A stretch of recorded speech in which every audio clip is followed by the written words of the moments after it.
Hello friends, welcome back to RGM online classes. RGM preparation YouTube চ্যানেলে আরও একটি important ক্লাসে তোমাদের সকলকে জানাই স্বাগত। আমাদের যে রেলওয়ে পরীক্ষা, রেলওয়ে গ্রুপ ডি এবং আরআরবি এনটিপিসি পরীক্ষার প্রস্তুতি পর্বের ক্লাস চলছে, যেখানে আমরা বিগত 15 বছরের আসা যে প্রশ্নগুলো রয়েছে রেলের পরীক্ষায়, রেলের গ্রুপ ডি এবং রেলের এনটিপিসি পরীক্ষাতে যে প্রশ্নগুলো বারবার এসছে সেই প্রশ্নগুলোকে নিয়ে আলোচনা করছি এবং প্রত্যেকটা প্রশ্নের সাথে কিন্তু ব্র্যাকেটে দেখতে পাচ্ছ যে কবে কোন পরীক্ষায় কোনটা এসছে।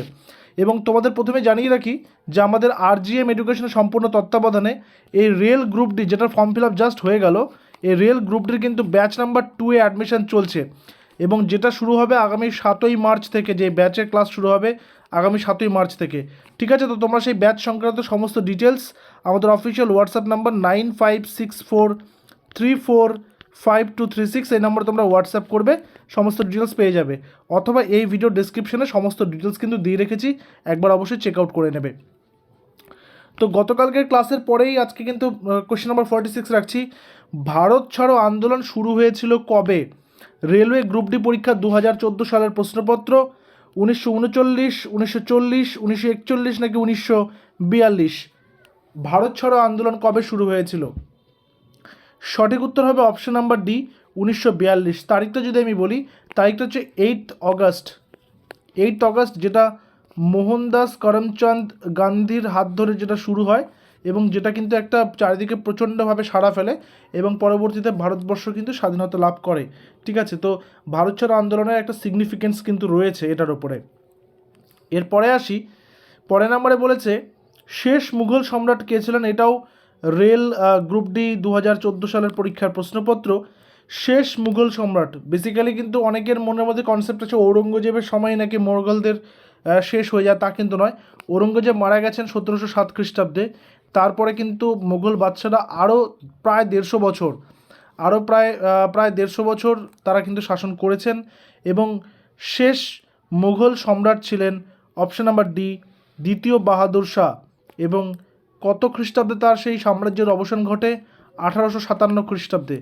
এবং তিনি রেঙ্গুনে মারা যান, ঠিক আছে? শেষ পর্যন্ত তিনি রেঙ্গুনে মারা যান। রেঙ্গুনে তাকে নির্বাসন দেওয়া হয় এবং 1857 খ্রিস্টাব্দে যেহেতু সিপাহী বিদ্রোহটা হয়েছিল, সেই সিপাহী বিদ্রোহের রেজাল্ট অনুযায়ী বা পরবর্তীকালেই কিন্তু দ্বিতীয় বাহাদুর শাহ আলমকে তার সিংহাসনচ্যুত করা হয় এবং মুঘল সাম্রাজ্যের টেকনিক্যালি অফিসিয়ালি কিন্তু বিলুপ্তি ঘটে। নেক্সট হচ্ছে দ্বিতীয় পানিপথের যুদ্ধ। দেখো, পানিপথে 3টা যুদ্ধ হয়েছে, যার মধ্যে প্রথমটা 1526, যেটা একটা মাইলস্টোন কাদের জন্যে? মুঘলসদের জন্য, ঠিক আছে? মুঘল পিরিয়ড কিন্তু শুরু হচ্ছে 1526-এর প্রথম পানিপথের যুদ্ধ থেকে। দ্বিতীয় পানিপথের যুদ্ধটাও খুব সিগনিফিক্যান্ট, যেটাও মুঘলসদের জন্য সিগনিফিক্যান্ট। কেন? কারণ হচ্ছে সেখানে তাদের নতুন করে আবার পুনরায় তাদের সাম্রাজ্যের স্থাপিত হয় বা পুনরায় তাদের সাম্রাজ্যের স্থাপন ঘটে, সেটা আলোচনায় আসছি। আগে সঠিক উত্তরটা নিয়ে নিই। সঠিক উত্তর 1856, যেখানে আকবরের সাথে বা আকবর ভার্সেস হিমুর সাথে কিন্তু যেখানে যুদ্ধ হয়। আকবর কে ছিল? হুমায়ুনের পুত্র আকবর, যিনি পরবর্তীকালে এই দ্বিতীয় পানিপথের যুদ্ধে হিমুকে পরাজিত করে মুঘল সাম্রাজ্যের পুনঃপ্রতিষ্ঠা করেন, ওকে? এবং এই ব্যাপারে আকবরকে সাহায্য করেছিল তার জেনারেল বলতে পারো, তার অভিভাবক বলতে পারো, তিনি হচ্ছেন বৈরাম খাঁ, ওকে? পরের নম্বরে আসি, নাম্বার 49। বলেছে দিল্লির সুলতানি সাম্রাজ্যের একজন মহিলা সম্রাজ্ঞী কে ছিলেন? একজন মহিলা সম্রাজ্ঞী মানে কি? সম্রাজ্ঞী মানে ফিমেল বলেছেন, ঠিক আছে? ফিমেল, অর্থাৎ সম্রাটের ফিমেল সম্রাজ্ঞী হয় মেহেরুন্নিসা। দেখো, মেহেরুন্নিসা হচ্ছেন নূরজাহান, ঠিক আছে? নূরজাহান, কিন্তু তিনি কিন্তু দিল্লি সুলতান ছিলেন না। তিনি ছিলেন কোথাকার? তিনি ছিলেন মুঘলদের, অর্থাৎ মুঘল বাদশাহ জাহাঙ্গীরের পত্নী ছিলেন নূরজাহান। মুমতাজ মেহেলও ছিলেন কার পত্নী? মুমতাজ মেহেল ছিলেন শাহজাহাঁ খুররমের পত্নী। আচ্ছা, সুলতান রিজিয়া, সুলতানা রিজিয়া কথাটা কিন্তু এখানে ভুল, এখানে সুলতানা রিজিয়া হবে না, সুলতান রিজিয়া বা রাজিয়া সুলতান বলতে পারো, ঠিক আছে? কেন? কারণ তিনি নিজেকে সুলতানা বলতেন না। কেন? কারণ সুলতানা কথার অর্থ হচ্ছে সুলতানের স্ত্রী, কিন্তু তিনি নিজেই সুলতান ছিলেন, নিজেকেই সুলতান হিসাবে তিনি প্রতিষ্ঠিত করেছিলেন। তো দিল্লি সুলতানি সাম্রাজ্যে একমাত্র মহিলা সম্রাজ্ঞী ছিলেন সুলতান রাজিয়া বা রাজিয়া সুলতান। আচ্ছা, সময়কালটা ছিল 1236 থেকে 1240 এই সময়কালটা। এরপর আসবো নাম্বার 50। হর্ষবর্ধনের রাজত্বকালে কোন চৈনিক পর্যটক ভারতে এসেছিলেন? চৈনিক মানে চাইনিজ, মানে চায়না থেকে। কে চায়না থেকে ভারতবর্ষে এসেছিলেন? কোন পর্যটক বা চীনা পরিব্রাজক যাকে বলা হয়, তিনি অলমোস্ট 15 ইয়ার্স তিনি ভারতবর্ষে ছিলেন। ঠিক আছে, তিনি কে? তিনি আর কেউ নন, তিনি হচ্ছেন Hiuen Tsang, option number B. এবং তিনি এসেছিলেন 630 খ্রিস্টাব্দে। ওকে, তার লেখা বইটা হচ্ছে কি সি ইউ কি। বাকি যে তিনজন আছে তাদের সম্পর্কে আমি তথ্য দিচ্ছি না, কারণ আগামীতে কোয়েশ্চেনগুলোতে পাবে তোমরা। মেগাস্তিনিসও একজন পরিব্রাজক ছিলেন, ইত সিংও ছিলেন, ফাইয়েনও ছিলেন, এবং তাদের লেখা গ্রন্থও রয়েছে ভারতবর্ষকে নিয়ে। ঠিক আছে, সেগুলো আমরা আস্তে আস্তে ডিসকাস করব। আচ্ছা, এই ক্লাসটা কিন্তু রোজ তোমরা 7 PM পেয়ে যাচ্ছ, রাত্রি 7টা থেকে পেয়ে যাচ্ছ। এবং ব্যাচের ডিটেলস যেটা বললাম, সেখানে কিন্তু শুধু এমসিকিউ প্র্যাকটিস নয়, সেখানে প্রত্যেকটা সাবজেক্টের টপিক ওয়াইজ ডিটেলসে ক্লাস হবে। ঠিক আছে, সমস্ত ডিটেলস কিন্তু রয়েছে তোমাদের এই ভিডিও ডিসক্রিপশনে। আচ্ছা, ঋগ্বেদে কতগুলি শ্লোক আছে? রেল গ্রুপ ডি পরীক্ষা 2014, ঋগ্বেদে কতগুলি শ্লোক আছে? 1000, 1028, 1058, 1035। সঠিক উত্তর অপশন নাম্বার বি, 1028টি। আচ্ছা, 10টা মণ্ডল রয়েছে। 10টা কি রয়েছে? 10টা মণ্ডল রয়েছে, এবং এই প্রত্যেকটা মণ্ডলকে বলা হয় অনুবক। এবং প্রত্যেকটা বেদের কিন্তু উপবেদও আছে। ঠিক আছে, নেক্সট, জৈনদের প্রথম তীর্থঙ্কর কে ছিলেন? জৈনদের যে 24 জন তীর্থঙ্করের কথা জানা যায়, তার মধ্যে প্রথম তীর্থঙ্কর কে ছিলেন? দেখো, প্রত্যেকটা তীর্থঙ্করী যে রয়েছেন তাদের কিন্তু একটা করে সিম্বল রয়েছে, সেই সিম্বলগুলো ভালো করে দেখে রাখবে। বিশেষ করে প্রথম জনের, তারপর হচ্ছে একদম যিনি শেষ রয়েছেন মহাবীর, এবং তারপর তার আগে যিনি রয়েছেন পার্শ্বনাথ, এই তিনজনেরটা বিশেষ করে দেখে রাখবে। তো জৈনদের প্রথম তীর্থঙ্কর ছিলেন ঋষভদেব। কোথাও কোথাও তোমরা পাবে ঋষভনাথ। ঠিক আছে, তার চিহ্ন ছিল কি? ষাঁড়। আচ্ছা, আর যে শেষ যিনি ছিলেন মহাবীরের ছিল কি? সিংহ। আর 23 নম্বর যিনি ছিলেন, 23তম তীর্থঙ্কর পার্শ্বনাথ, তার ছিল চিহ্ন কি? সাপ। ঠিক আছে, এরপর আসবো নাম্বার 53। তৃতীয় বৌদ্ধ সম্মেলন হয়েছিল, তৃতীয় বৌদ্ধ সম্মেলন, রেল গ্রুপ ডি 2014। তৃতীয় বৌদ্ধ সম্মেলন হয়েছিল পাটলিপুত্র, কাশ্মীর, কনজ নাকি এলাহাবাদে? তৃতীয় বৌদ্ধ সম্মেলন হয়েছিল কবে? সঠিক উত্তর অপশন নাম্বার এ, পাটলিপুত্র। কবে? 250 খ্রিস্টপূর্বাব্দে। ঠিক আছে, 250 BC-তে, 250 খ্রিস্টপূর্বাব্দে তৃতীয় বৌদ্ধ সম্মেলনটা হয়েছিল। এক্ষেত্রে 3টা বৌদ্ধ সম্মেলনের কথা কিন্তু ভালো করে দেখে রাখতে হবে। এর আগের ক্লাসে আলোচনা করেছি, আগামীতেও আলোচনা হবে সেগুলো। অর্থাৎ কোন বৌদ্ধ সম্মেলন কোথায় হয়েছে, কবে হয়েছে, কার আমলে হয়েছে, ব্যাস এই 3টা করে তোমাদেরকে পড়ে রাখতে হবে, একটা কোশ্চেন পেয়ে যাবে। শিবাজি জন্মগ্রহণ করেছিলেন কোথায়? রেল গ্রুপ ডি 2014 প্রশ্ন।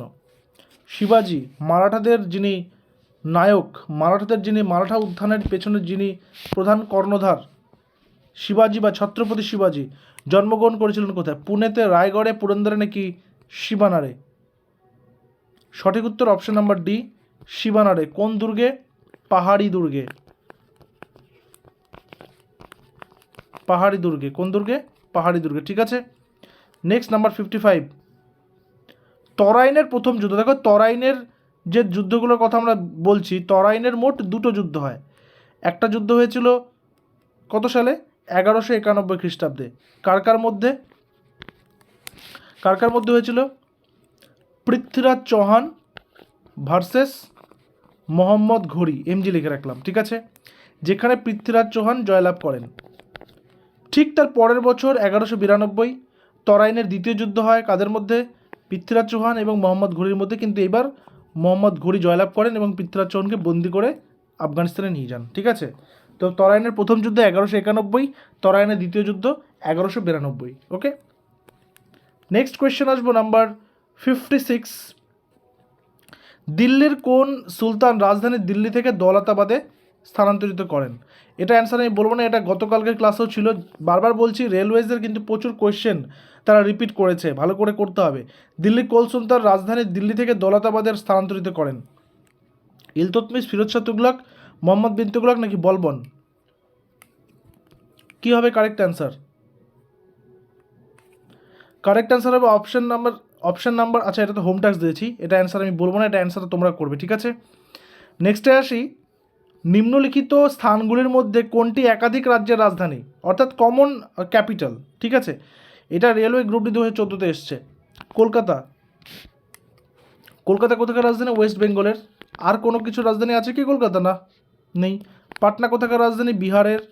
আর কোনো কিছু রাজধানী আছে পাটনা? না। লখনৌ কোথাকার রাজধানী? উত্তরপ্রদেশের। আর কোনো কিছু রাজধানী আছে লখনৌ? না। তাহলে কী থাকলো বেঁচে? চণ্ডীগড়। চণ্ডীগড় কোথাকার রাজধানী? পাঞ্জাব আর হরিয়ানা, এই দুটো রাজ্যের রাজধানী চণ্ডীগড়। এটা হচ্ছে সঠিক উত্তর। নেক্সট আসবো নাম্বার 58। সশস্ত্র বাহিনীর মেডিকেল কলেজ অবস্থিত কোথায়? Rail group D 2014। Shimla, Mumbai, Pune নাকি নাসিক? সশস্ত্র বাহিনীর মেডিকেল কলেজ অবস্থিত কোথায়?